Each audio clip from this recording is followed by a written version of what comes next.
docentes rurales son aquellos que tienen un cierto compromiso, asumen ese compromiso con los niños, con la comunidad, con la educación. Defenderla hasta morir. Bandera de la patria. Blanca. Símbolo de la unión y de la fuerza. Ser maestro es un acompañamiento permanente. Y en el medio de mi pecho, la República Argentina. Con que nuestros padres nos dieron independencia y libertad. Banderita de Belgrano, tan hermosa como el sol, en las fiestas tú flameas alegrando el corazón.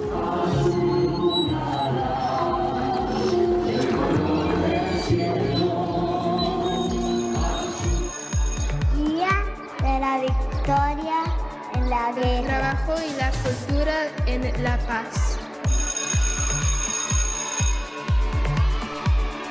Buenas tardes, ¿cómo están todos, queridos radioescuchas de Voces de la Escuela? Bienvenidos a nuestro segundo programa y precisamente hoy tenemos un programón porque le queremos dar la base a la escuela. Ya estuvimos la semana pasada hablando con el licenciado Fernando Gasalla acerca de la institución escuela y hoy vamos a empezar a la institución a darle forma con aquello que tiene que ver fundamentalmente con la alfabetización, con la creatividad, con todo lo que nuestros jóvenes, nuestros docentes y nuestra comunidad necesita.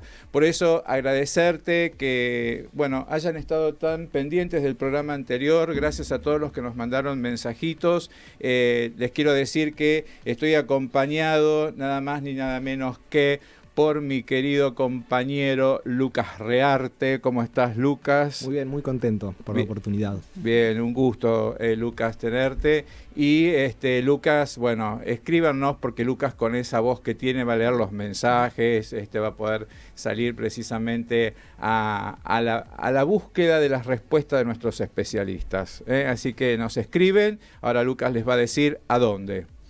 No se olviden de seguirnos en Instagram, donde además pueden dejar sus preguntas, @Voces de la Escuela. Muy bien. Voces de la Escuela te espera porque vos sos la voz, la que necesitamos para seguir haciendo este programa donde vas a tener protagonismo, donde puedes contarnos tus proyectos, donde pueden ustedes mismos pedir un día y vamos a juntarnos para que puedan venir a la radio y precisamente contar qué es lo que se está haciendo en cuanto a proyectos innovadores en educación. Así que de todos lados del país te estamos esperando porque la Argentina tiene la escuela que todos vamos a querer si la construimos en función de nuestras propias comunidades. Y también le quiero agradecer a Coco, que es nuestro operador técnico, que sin él no podríamos salir al aire, así que gracias Coco por estar de ese lado y muy atento siempre a todo lo que estamos haciendo. Así que muchísimas gracias. Bueno, y como te decía, yo voy a hablar poco porque para eso tenemos acá a dos invitados que se las traen. En primer lugar, a mi admirada colega, compañera de toda una vida, nada más ni nada menos que Elena Valente, profesora de lengua y literatura, si las hay.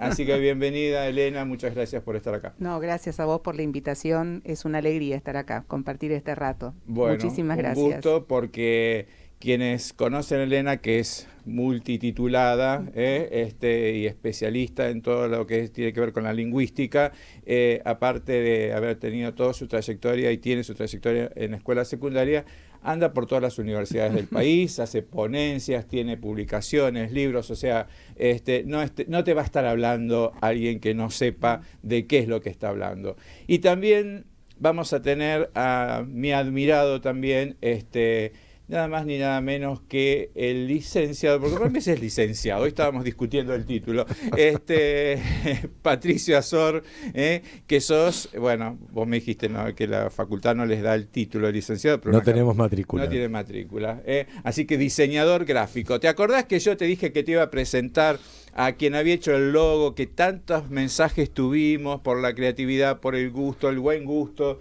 que tiene, así que acá lo tenemos, a Patricio Azor, nuestro hacedor del logo de la escuela, las voces de la escuela. Gracias, Juan, gracias. Me encantó la apertura del programa. Ah, no lo habías escuchado.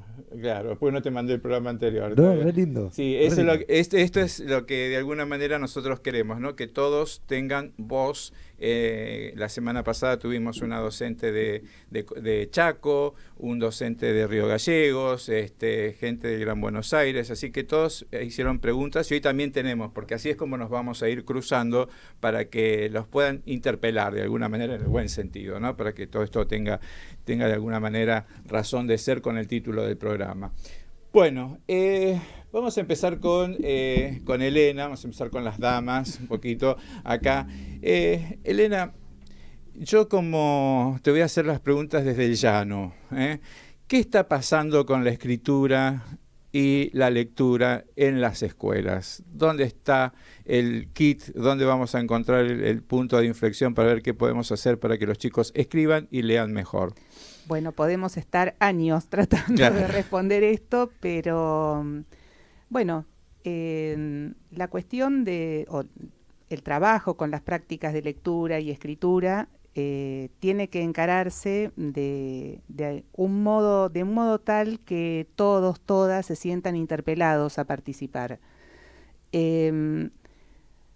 No instalaría nunca estos discursos de los chicos no leen, los chicos no escriben. Lo que tenemos que lograr es que efectivamente lo hagan porque les guste hacerlo también, claro, ¿no? Yo creo que una forma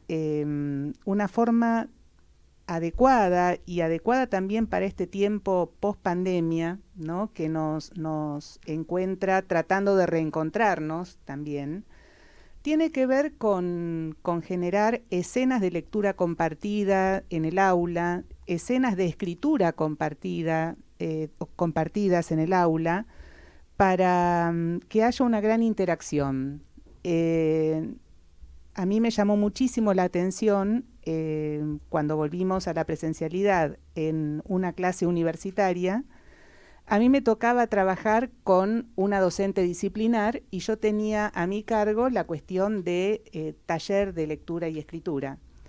Esas horas se habían virtualizado, eran las horas que se iban a dar en virtualidad y a los estudiantes les gustaba cuando teníamos que encontrarnos presencialmente, entre otras cosas porque yo leía en voz alta.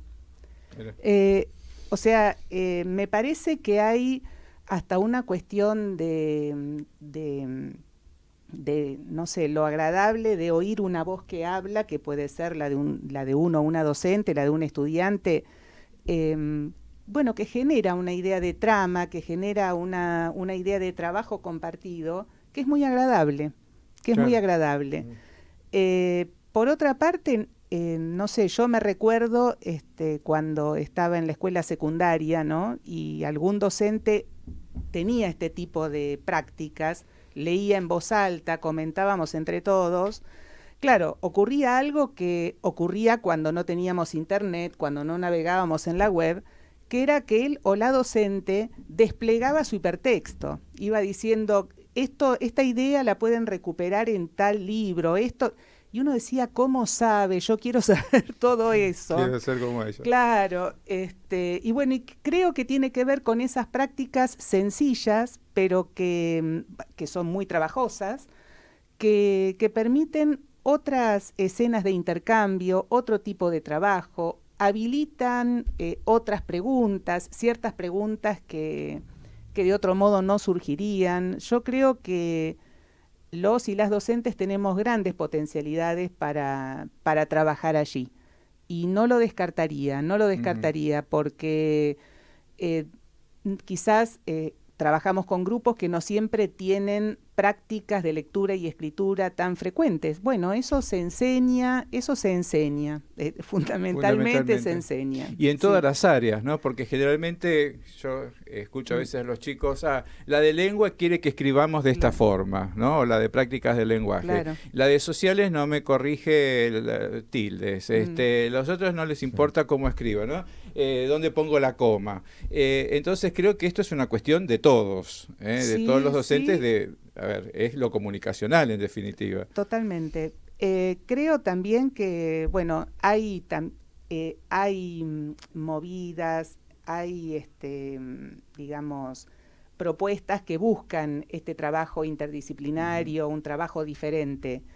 Creo que también se trata de mostrar la relevancia que tiene cada cosa que enseñamos, así sean los signos de puntuación, ¿no? Los signos de puntuación son como las señales de tránsito en una ruta. Si yo señalizo mal, el lector se estrella en su interpretación, ¿no? Entonces no es una cuestión de que se torne relevante lo que aprendemos, significativo. La escuela tiene que formar ciudadanos que puedan tomar la palabra, que puedan defender sus derechos, que puedan apropiarse de la lengua de manera adecuada, sin tener inseguridad lingüística, porque la inseguridad lingüística lo que genera comúnmente es silencio. Como no tengo seguridad de que esté bien lo que voy a decir, ni cómo lo digo, etcétera, el gesto puede ser el silencio. Y la escuela allí tiene también grandes desafíos, ¿no? Las escuelas, las universidades, tenemos que entender que, bueno, la lengua, la posibilidad de poner en funcionamiento todo este aparato que es la lengua para comunicarnos, es realmente una de las cuestiones más importantes que tenemos. Son tecnologías complejísimas, la lectura y la escritura son tecnologías complejísimas que hay que aprender a usar.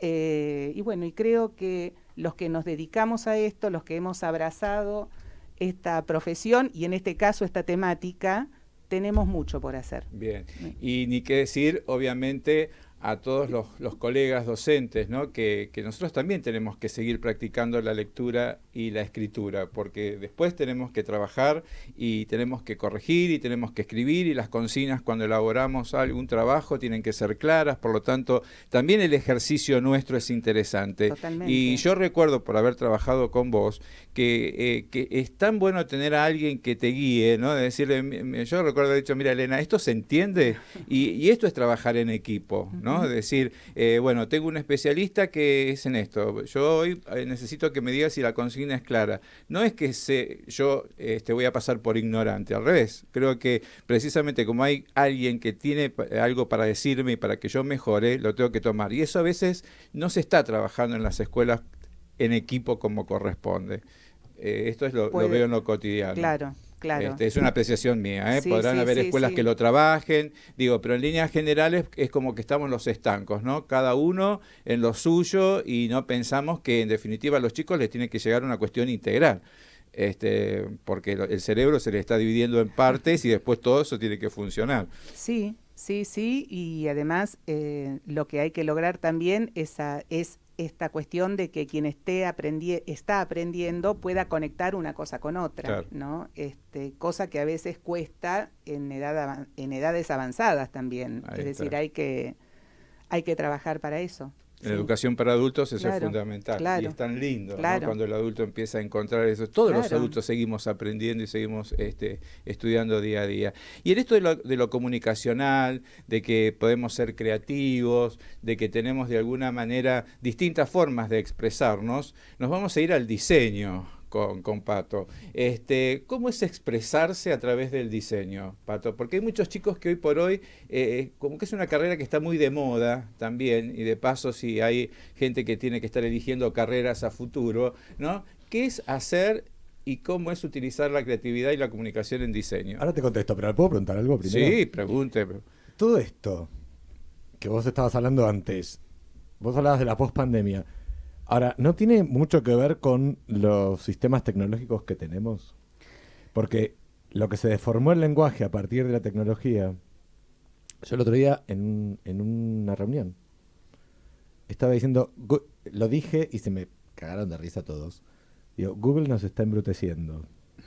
Porque vos pones en el buscador, te lo buscas solo, no pones un acento, no pones una coma, ni un punto, nada. Se me cagaron de risa, pero es verdad. Me pasa a mí que, digamos, por ejemplo, nunca tuve faltas de ortografía y de repente me encuentro pensando cómo se escribe tal palabra. Dudando, claro. Es probable que sea así, pero bueno, O el WhatsApp, qué sé yo. Claro, pero Me parece que también ahí hay que diferenciar, o es bueno diferenciar, ciertos ámbitos del uso de la lengua. Por ejemplo, si yo escribo un WhatsApp y quiero abreviar, abrevio, está bien. Si no estoy insegura sobre cómo escribir una palabra o si el corrector me está corrigiendo bien, puedo obviarlo porque es un texto de circulación interpersonal, muy de confianza. La cuestión es que hay que estar preparada también para otros ámbitos en los cuales el uso incorrecto de la lengua se impugna.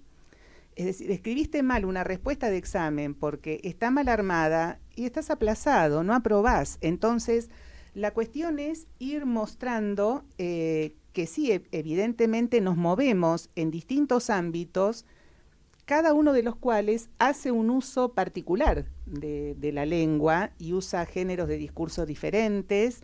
Eso también es lo que hay que enseñar, es decir, enseñar qué tipo de textos se emplean, se usan en determinados ámbitos, en determinados campos. Y el discurso escolar o el lenguaje escolar y demás tiene muchas de esas cuestiones que permiten mostrar escenas de uso de la lengua diferentes e ir marcando también ciertas particularidades en determinados ámbitos. Muchas veces, o muchos estudiantes, por ejemplo, cuando llegan a la universidad, tienen conciencia de eso, y en otros casos no. Claro. Y hay que enseñarlo.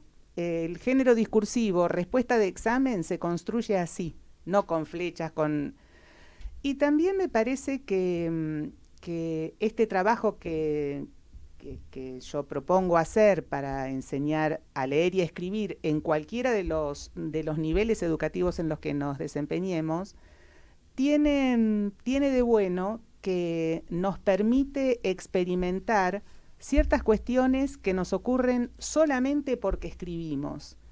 Es decir, cuando estamos tomando o cuando los chicos están escribiendo un examen, cualquier texto y empiezan a levantar la mano y dicen: yo me doy cuenta de que acá me olvidé de poner algo, ¿puedo hacer un llamado, una nota al pie? Claro que podés. Yo me di cuenta de que acá tendría que haber puesto una oración que no puse, ¿la puedo agregar? Claro que podés agregarla. Quien siente todo eso está experimentando una función, digamos, por excelencia de la escritura, que es esta función epistémica. La escritura permite organizar el pensamiento y generar nuevas ideas, ¿no? Todo esto tiene que ver o tiene que conciliarse con cuestiones normativas, con cuestiones que hacen que la lengua sea una institución social que nos permite comunicarnos y que en determinados ámbitos tiene que ser usada o deba ser usada con ciertas particularidades, ¿no? Más allá de que me puedan entender, diga como diga las cosas. La cuestión de vincular con los ámbitos de uso de la lengua es muy importante. No sé si te contesté, pero me entusiasmé a hablar. Aparte, toda la cuestión didáctica quedó clarísima. Claro. O sea, el otro día hablábamos con Juan en los mensajes, por ejemplo, de WhatsApp. Una coma, si no está puesta o está mal puesta, te modifica el significado. Claro, y así se arman los despelotes que se arman con los... Claro. Sí, yo soy obsesivo de la coma. Claro. Pero yo el otro día hablábamos y decía, pero es que hay mensajes que no se entienden. Claro. Sí. O Aún que por o que WhatsApp, se entienden mal. Claro. Seguimos. Como dice Elena, ¿no? Las reglas de tránsito, las normas la de señalización, tránsito. claro. Y lo que me preguntabas con respecto al diseño, el diseño es comunicación. Claro. O sea, es en lugar de contar con palabras, lo contás con una idea, con un gráfico, con una imagen. Con imagen. Entonces, en ese sentido es lo mismo. Vos tenés que comprender inmediatamente qué es lo que estás viendo. No tenés que pensar. Claro. Si lo pensás, si tenés que pensar, yo siempre digo, si tenés que pensar un logo, por ejemplo, tenés que pensar ¿qué es ese logo? Ese logo no sirve. Bueno, uno de los motivos, y aprovecho para decirlo, y yo le iba pasando los mensajitos a Pato de todo lo que ustedes me iban poniendo por ahí, qué bueno el logo, qué bueno, qué claro, yo se lo iba pasando a Pato porque realmente una de las cuestiones que todo el mundo decía es que se entendía el logo en función de lo que iba a ser el programa, todavía no había empezado el programa, entonces creo que merecía saberlo lo que la gente opinaba y por eso me pareció interesantísimo que vengan hoy los dos, porque de alguna manera, de una forma u otra, tenemos que ser claros y en definitiva transmitir, ¿no?, con claridad lo que queremos decir. Sí, yo te agradezco, pero más allá de eso, yo es como te dije el otro día, tenía tenía un mensaje claro de qué es lo que había que transmitir. Que eso no pasa siempre. Porque hay montones de veces que el cliente no tiene idea qué quiere. O vio una imagen en algún lado, entonces quiere algo parecido.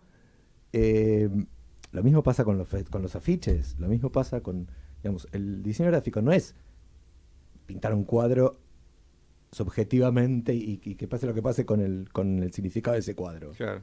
No. O sea, el diseño gráfico es comunicar algo. Que lo que quiere el cliente, lo que quiere, no sé, la tapa de un libro, un logo, un afiche, lo que fuere, un stand. O sea, esto que todos tenemos al lado, este mural, es comunicación. Es comunicación. Y para eso, o sea, necesitas el lenguaje. Pero ese lenguaje tiene que ser claro. Y tiene que ser lo más acotado posible. Claro. Para que vos puedas comunicar con y eso. acá es donde se junta esto que decía Elena, que decís vos, ¿no? Esta cuestión de estructurar el pensamiento de alguna manera, ¿no? De ir buscando cómo quiero organizar ese pensamiento para ser claro en el mensaje, ya sea si lo escribo, si lo hablo o si lo hago a través de un gráfico. Sí. Muy bien. A ver, Lucas, ¿tenemos mensajes? Por el momento... O tenemos la hora, ya no me acuerdo qué es lo que venía primero. Perdóname porque me entusiasmé con la charla. Tenemos la información del clima. A ver, bueno, eso me gusta. ¿Es el tiempo o es el clima? Ambas. Hora 18, 30 minutos. Temperatura en la ciudad de Buenos Aires, 25 grados. Humedad, 50%. Bien. Dicen que viene la tormenta esta noche, así que... Está pronosticado lluvias. Está pronosticado lluvia. Muy bien. Y para aquel que dice que después el servicio meteorológico no la acierta, sepan que es un pronóstico, por lo tanto hay una probabilidad de que pase esto y otra probabilidad de que no suceda. Voy a defender al Servicio Meteorológico Nacional porque esto corresponde. Y mientras tanto, yo les voy a poner la primera voz. Y esa primera voz me parece que tiene mucho que ver con lo que estábamos hablando ahora y le voy a pedir a Coco si nos la puede hacer escuchar. Hola, mi nombre es Agustina, soy profe de prácticas del lenguaje y de literatura en nivel secundario y una de las cosas que más estamos notando los profes en estas áreas es que principalmente la pandemia nos dejó con algunos resabios, sobre todo dificultades en cuanto a vincularse, ¿no? Las actividades de escritura, de lectura, siempre estuvieron pensadas desde lo que es lo vincular, socializar con el otro, comentar una historia, una anécdota, y esa es una de las dificultades, digamos, más grandes que podemos llegar a encontrar en este nivel hoy en día. Bien, bueno, creo que se vincula con lo que yo estaba comentando hace un ratito. Esta cuestión es cierto, la situación post-pandemia nos enfrenta a la necesidad de generar tramas que se vieron interrumpidas, ¿no? Tramas interpersonales, de modalidades de trabajo, que se vieron suspendidas y que además se modificaron mucho también por los modos que hubo que asumir para poder seguir dando clases, ¿no es cierto? A través de una pantalla, a través de materiales, lo que hizo también modificar los periodos de atención con los que podíamos contar. Bueno, creo que la presencialidad, que la vuelta a la presencialidad, que no es la misma que la que tuvimos, tiene que ser la instancia en la que podamos generar estas cuestiones, ¿no? De leer todos juntos, de escribir juntos, con un grupo completo, en pequeños grupos. También generar estrategias que en el caso de la enseñanza de la lectura y la escritura son muy positivas. Por ejemplo, trabajar con la reescritura de lo que producen los estudiantes, los chicos, las chicas. Es decir, no pensar, si ninguno de nosotros, de los que estamos acá, escribe de una vez y para siempre un texto. Uh-huh. No tenemos que corregir, no tenemos que revisar. Bueno, esto de poner también, digo porque la colega estaba hablando de dificultades para que lean y escriban los estudiantes. Bueno, tiene que ser tema de conversación, tema de trabajo, ¿no? Trabajar con las primeras versiones de algunos textos, hacer preguntas para orientar el análisis, cómo lo modificarían, se les entrega luego sus propios trabajos para que los evalúen, para que digan yo modificaría esto, para que escriban nuevamente. Me parece que hay que tiene algo de la lectura y la escritura, son prácticas que permiten mucha interacción, mucho intercambio, y también da lugar a poder explicar o retomar temáticas que quizás vistas aisladamente no despierten tanto interés. Cuando se ve en un contexto cómo puede funcionar una palabra, una estructura sintáctica, etcétera, también las cosas se ven de otro modo, ¿no? Bien, yo que la he visto trabajar a Elena, hemos sido compañeros mucho tiempo de escuela, esto que dice ella de la reescritura, que es un trabajo entre el docente y el estudiante, lo he visto, es decir, no te está dando una teoría de lo que habría que hacer, esto fue llevado a la práctica y realmente es impresionante el resultado que da. Y esto se hizo antes de pandemia, estamos hablando muchos años antes de la pandemia, no vamos a decir cuántos, pero realmente cuando todavía no era prácticas del lenguaje, cuando era lengua, y realmente yo doy fe de que el trabajo de reescritura es bárbaro, aún en los docentes. Nosotros también tenemos, como decíamos antes, aprender y por lo tanto hacernos revisar lo que producimos, si somos claros en el mensaje y todo lo demás. Que supongo que por ahí en eso el diseñador es un poco más solitario, Pato, porque no le da a otro diseñador que se fije si lo entiende, ¿verdad? No. Es más, es lo último que haría. Claro, claro, porque ahí está el juego profesional. Pero sí, bueno, sí, el laburo del diseñador es obvio que es solitario. Pero siempre tenés la mirada del que te llamó, claro, para decirte, en general te dicen me gusta o no me gusta, no, pero sí, claro, siempre, digamos, siempre hay un otro que te aprueba o no te aprueba lo que hiciste. Claro. Si bien el laburo es solitario. Pero después al socializarlo, ahí está la cuestión, ¿no? ¿O revisás también las cosas después que lo hiciste? A ver. Le podría haber puesto esto, le podría haber hecho lo otro. ¿Qué es lo que nos pasa a los docentes también? ¿Podría haber dicho las cosas de esta manera? Sí, en el ida y vuelta. En el ida y vuelta sí. Porque, digamos, nunca... O sea, salvo o sea, lo que pasó con el logo de Voces fue muy loco porque salió de una y salió bien, entre comillas. Pero... Fantástico salió. Gracias. Pero en general siempre tenés un ida y vuelta. Porque quiero esto, no, porque me parece que esto no, porque sí, que... Y vos explicás. Igualmente, hay también un laburo de educación. Siempre, en la facultad siempre nos decían... No solo son diseñadores gráficos, son educadores, porque al igual que con el lenguaje tenés que educar al otro para mirar. Y yo tengo acá atrás un cartel, por ejemplo. Tenés que educar al que está mirando esto. Uh-huh. Porque, obvio que lo ves, pero si no tenés una idea de qué puede ser eso, o un significado previo de lo que puede ser esto, no sirve de nada que lo tengas. El famoso significado y significante. Claro, no te comunica nada, no te dice nada lo que estás mirando. Por más que leas. Sí. Si no aparece siempre... Si no comprendés lo que estás leyendo. El de la hamburguesería multinacional que conocemos todos, la M. Bueno, pero esos son casos de digamos, de persistencia. Claro. ¿Entendés? No, o sea, Se instaló. Se instaló porque sí.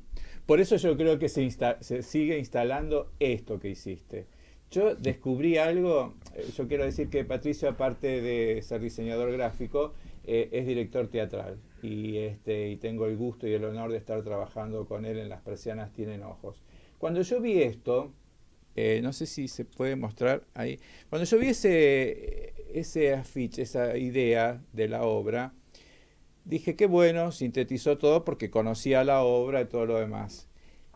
Y la gente cuando va, lo ve en la escenografía. Esto yo si no hubiese visto una foto, jamás, claro, uno estando en escena no ve esto. Jamás se me hubiese ocurrido que vos, cuando todavía no teníamos la escenografía, cuando no teníamos todo esto, pudiste sintetizar esa imagen en lo que querías transmitir de la obra. Veo en calle Rodríguez Peña y Callao, en el Teatro de Buenos Aires, el cartel de Descartadas y digo, entiendo perfectamente a dónde va. Es decir, realmente tu trabajo, ya sea para un logo de algo tan simple como un programa de radio, como para una cartelería de una obra de teatro, todo lo podés manejar de una manera tan sintética y tan expresiva que realmente es increíble. A ver, es lo mismo, el pensamiento es el mismo, el mecanismo de pensamiento es el mismo. Para un logo, para un programa de radio, para una marca multinacional o para un afiche de teatro. Es exactamente el mismo. Hay otras variables que se juegan que no tienen que ver con la profesión, pero para, digamos, como proceso creativo es exactamente el mismo.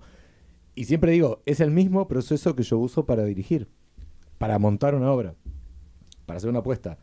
Es exactamente lo mismo. Yo cuando hago un laburo tengo que pensar en todo lo que pasa con ese laburo. Sea un logo, sea un afiche, sea hasta la tapa de un libro. O sea, tenés que pensar en un todo. Claro.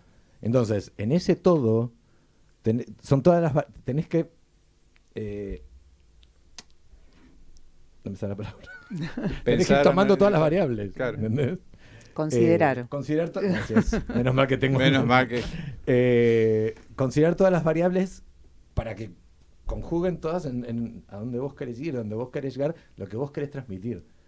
Y con el teatro pasa exactamente lo mismo. Yo a esto lo vi en una foto también, y esto pasó después de que se hizo. Es decir, todo esto que se ve en la escena, está en la escena. Entonces, realmente a mí me fascinó, porque realmente los actores no vemos qué es lo que pasa también después cómo queda todo, porque ya es una mirada hacia el público. Pero bueno, realmente felicitaciones. Y estamos hablando con dos grandes, como te darás cuenta, ¿no? Qué bueno es rodearse de gente inteligente, Lucas, ¿no? ¿Tenés alguna pregunta, algo para hacerle a ellos? Porque si no pasamos a otra voz que tenemos que está muy interesante. Sí. Yo te quería preguntar, Pato, uno de mis mejores amigos está muy entusiasmado con el diseño gráfico, quiere comenzar a estudiar, trabajar de ello, y ya que estamos, ¿qué consejo le darías a una persona joven que está comenzando, que quiere dar sus primeros pasos en el diseño gráfico?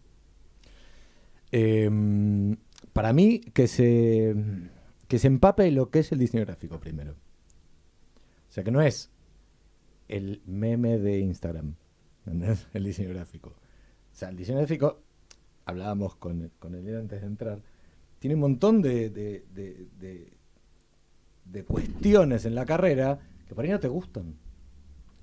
Que por ahí no pensaste jamás que les ibas a tener. Estábamos hablando al principio, yo tenía semiología. A los 20 años, estudiar semiología, para mí, era una tortura. Pero ni con taladro me podían meter. O sea, todo eso, uno piensa que es hacer dibujitos. No es hacer dibujitos. Tenés montones de materias que tienen que ver sociología, semiología, psicología, que por ahí uno no sabe que las tiene. Y aunque lo sepas, pues en la currícula está, pero aunque lo sepas decís, bueno, listo, debe ser una materia. Y no. Forma parte de la preparación para poder entender qué es lo que estás haciendo. Claro. Que eso, está bien, depende de la madurez de cada chico, qué sé yo. Eso también. La madurez de cada alumno, para mí a los 20 años es una tortura. Una tortura. Hoy te puedo decir que semiología me encanta, psicología me encanta, sociología me encanta. En ese momento era una tortura.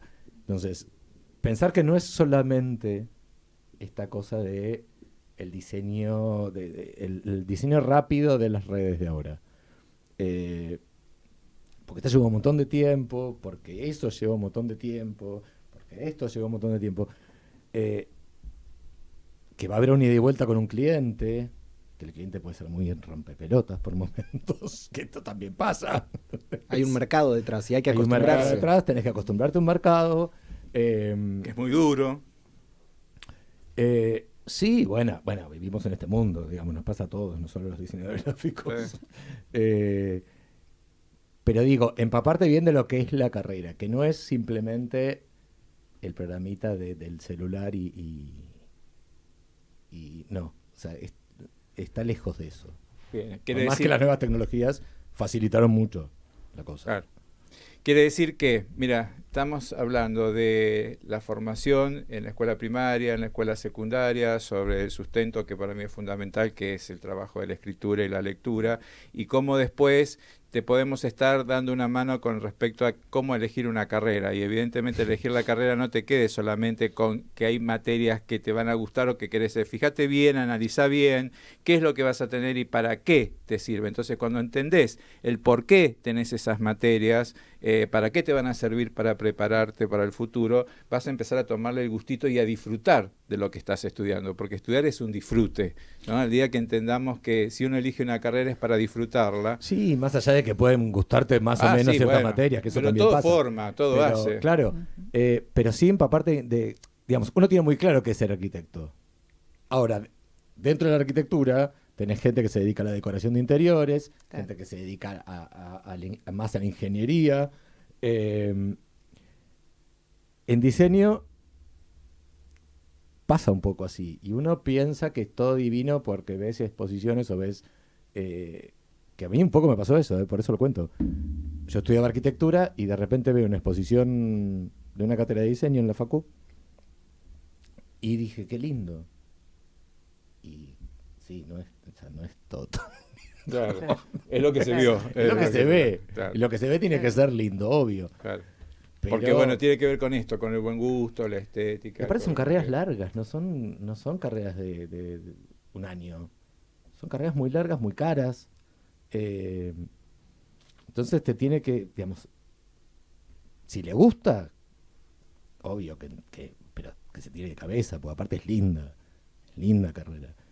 Es divertida, no es una carrera, o sea, no vas a sufrir, ¿entendés? Claro, no hay materias tremendas, es linda carrera, pero que se empape para dónde quiere ir y para dónde va a ir también. Por lo menos, digamos, a priori. Después se elegirá. Se elegirá, tal cual. Vamos a ir a la otra voz que tenemos ahí porque esto me pareció sumamente interesante, cosa que agradezco que lo hayan enviado. Soy Victoria, una alumna de nivel secundario de 17 años. Estoy cursando el 5º año de la escuela secundaria y para mí escribir y leer es importante debido a que yo padecí bullying durante toda mi escuela primaria, entonces encontré en la lectura y en la escritura una forma de aislarme de todo el sufrimiento y una forma también de realizar catarsis de lo que yo vivía. Bueno.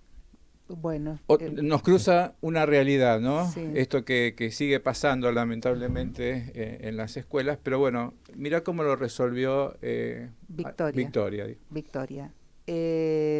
Bueno, yo creo que Victoria encontró lo que muchos encontramos o encuentran en algún momento de la vida, ¿no? En la lectura, que tiene que ver con momentos de ensimismamiento, de descubrimiento de qué es lo que nos gusta leer, por qué nos gustan leer determinados textos.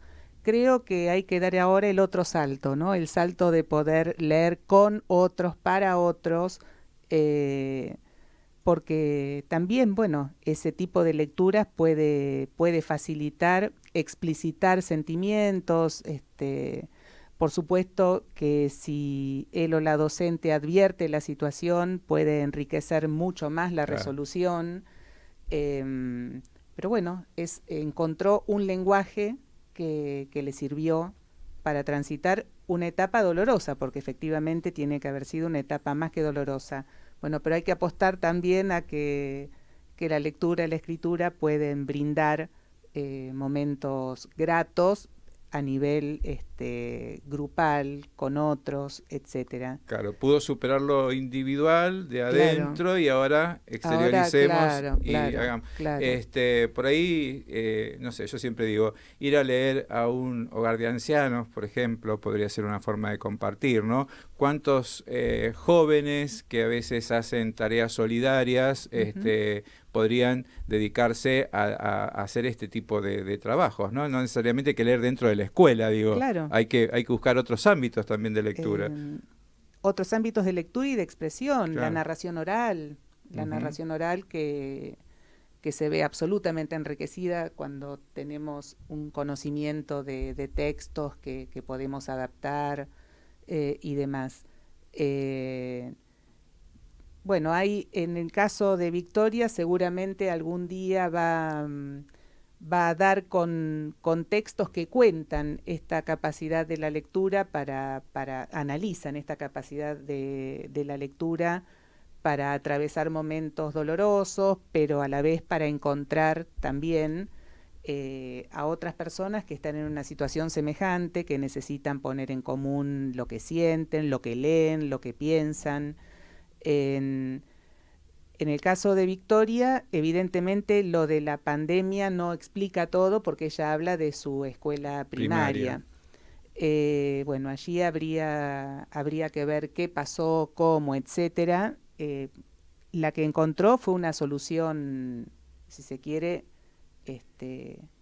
virtuosa para el momento que atravesaba, pero también sería interesantísimo que pudiera pasar a otra instancia, ¿no? De disfrute grupal. Entonces, Victoria, vamos a ver para afuera, Claro. vamos a compartir la lectura, seguramente debe escribir cosas muy lindas, Claro. y esto es ir a generarlo en el afuera. Si no pasa dentro de la escuela es la síntesis del afuera, por lo tanto puedo salir a otros lugares a leer, a hacer narración, que es algo apasionante. Totalmente. También, que sería tema de otro programa. Claro. para charlarlo. Lucas, ¿qué tenemos ahí? A ver. Elena, yo te quería hacer una pregunta.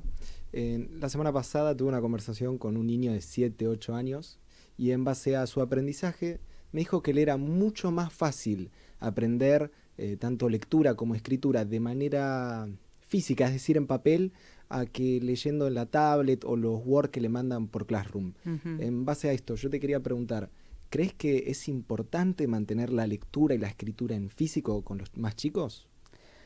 Yo creería que sí. No me he especializado nunca en el trabajo con los más pequeños, ¿no? Pero creo que sí. A mí me interesa trabajar hasta con el texto impreso para subrayar, para marcar esa cuestión física del texto. Es interesante. Y en el caso de quienes aprenden a leer, a escribir, me parece que está muy bien que puedan hacerlo de puño y letra, ¿no? Que tengan una letra propia, Que forme parte de la personalidad. Claro, ¿no? Igualmente es cierto que, por ejemplo, en el ámbito académico yo veo cada vez más estudiantes que toman apuntes en el celular, con el impacto que eso tiene cuando tienen que escribir un parcial de puño y letra, porque a veces es bastante compleja la situación de desciframiento, porque evidentemente hay una práctica que no se sostiene tanto, ¿no? En muchos casos. A mí me gusta esto de escribir a mano, me parece interesante. Sí, pero incluso hasta una cuestión de esto yo decía de identidad, la letra es Claro, algo propio, ¿no? A veces totalmente. uno pasa, está corrigiendo una prueba y por ahí no le pusieron el nombre. Pero sabes de quién y es. sabes de quién Claro, es. claro. Esta es tuya, ¿no? Le decís a fulanito, claro. sí. ¿Y no les pasa a ustedes como docentes que ya los chicos no escriben en cursiva? Sí. Escriben en imprenta. En ¿Eso es correcto, Elena? Es. A ver, los libros están impresos en imprenta. La cuestión es la imprenta mayúscula por completo. Ahí no sé, pasar a la letra cursiva tiene su complejidad cuando Sí. empezamos a escribir, tiene su complejidad. Me parece que, bueno, aquel que no quiere escribir en cursiva o en excursiva, como dicen a veces los chicos, podrá hacerlo, pero la cursiva tiene una complejidad, tiene un nivel de trabajo que, bueno, que a veces se desestima, Claro. ¿no? Pero, qué sé yo. Es sí. como estudiar los verbos, ¿no? Que hoy por hoy a veces yo miro mucho el programa de Guido Casca, Ujú. aclaro y de alguna manera a veces todo esto que era la cultura general como que ha desaparecido, ¿no? Incluso la otra vez vi el tema de tildación, Ujú. que les costaba diferenciar si era aguda, grave y esdrújula la palabra, ¿no? Entonces, digo, esas cuestiones que antes eran, que nosotros salíamos ya manejándolo de escuela primaria, hoy por hoy, y no le echo la culpa a los chicos, no se sale sabiéndolo de la escuela secundaria. Entonces, creo que por ahí hay cuestiones, porque después tienen que estudiar inglés, y para estudiar inglés necesitan mucho de las estructuras gramaticales y el uso de los verbos, y entonces hay como un desfasaje, me parece, en las prácticas del lenguaje, en la lengua nuestra y después en el inglés. Esto para decirlo muy cortito, nosotros, no esta criatura, no este joven, nosotros hicimos nuestra primaria y nuestra secundaria en un momento de gran auge del estructuralismo, Sí. ¿no? Entonces la idea era entender que la lengua es un sistema, que los signos se relacionan entre sí con ciertas pautas, con ciertas normas, y entonces hacíamos mucha sintaxis, teníamos un gran entrenamiento para el dominio estructural de la lengua. Ujú. Y esto implicaba estudiar reglas ortográficas, implicaba muchísimo de estas cosas.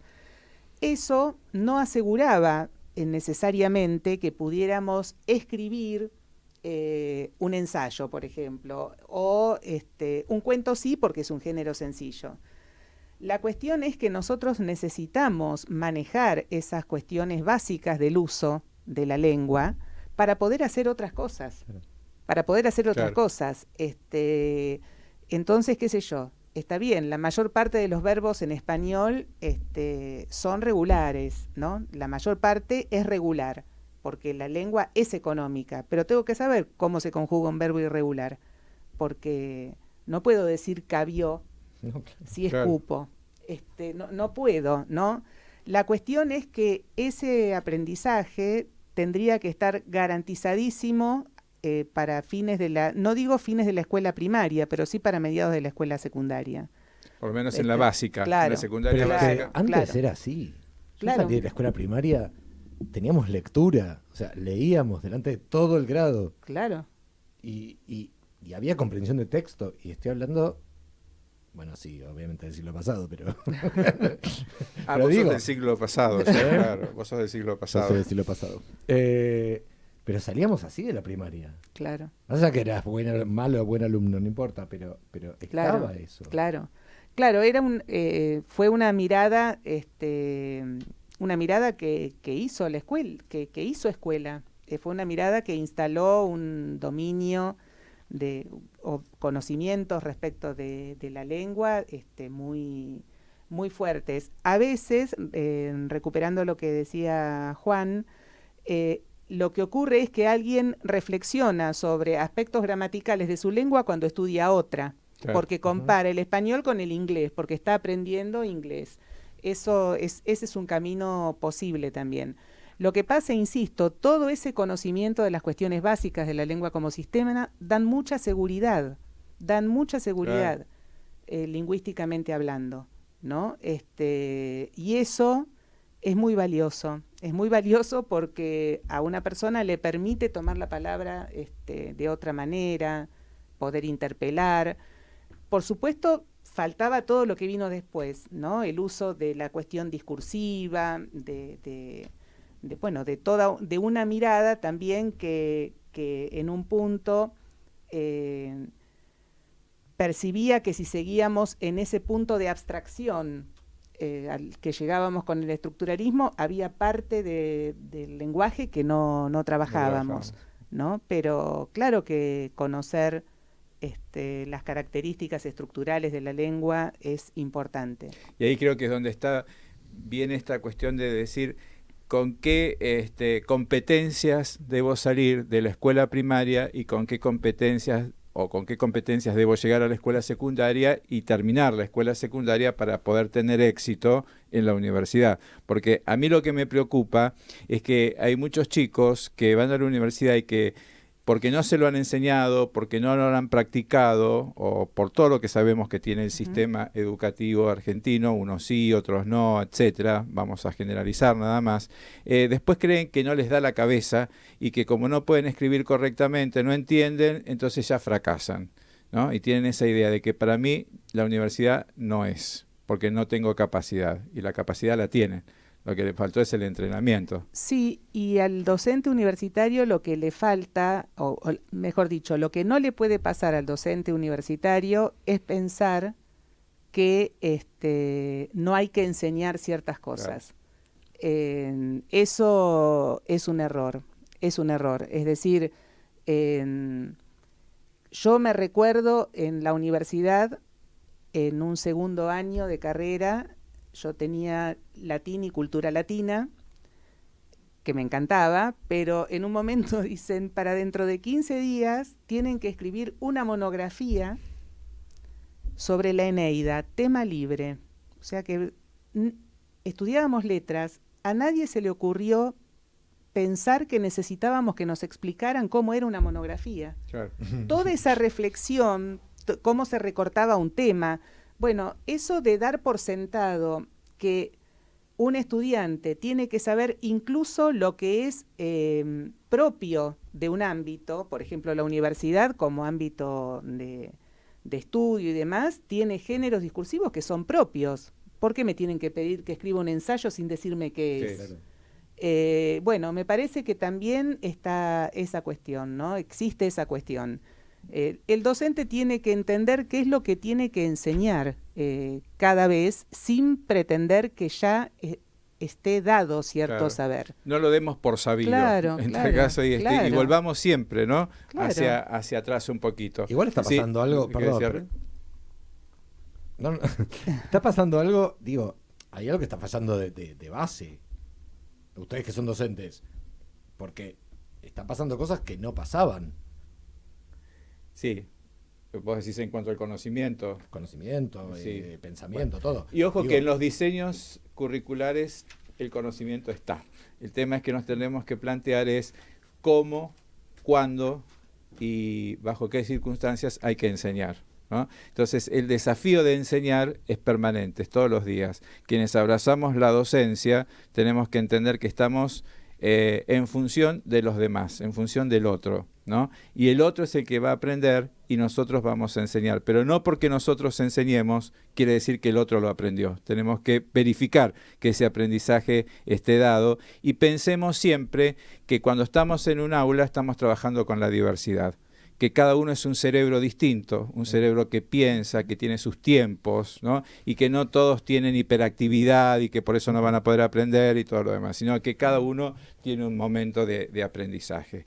Y acá voy a ir cerrando, yo seguiría, pero Coco nos va a sacar del aire, nos va a poner en un globo aerostático y nos va a mandar para arriba. Así que yo no tengo más que palabras para agradecer. No sé, ¿vos qué te pasó? Elena dijo, el niño, a ver, vos que sos jovencito, ¿qué te pasa con estos discursos que escuchás en 2 segundos?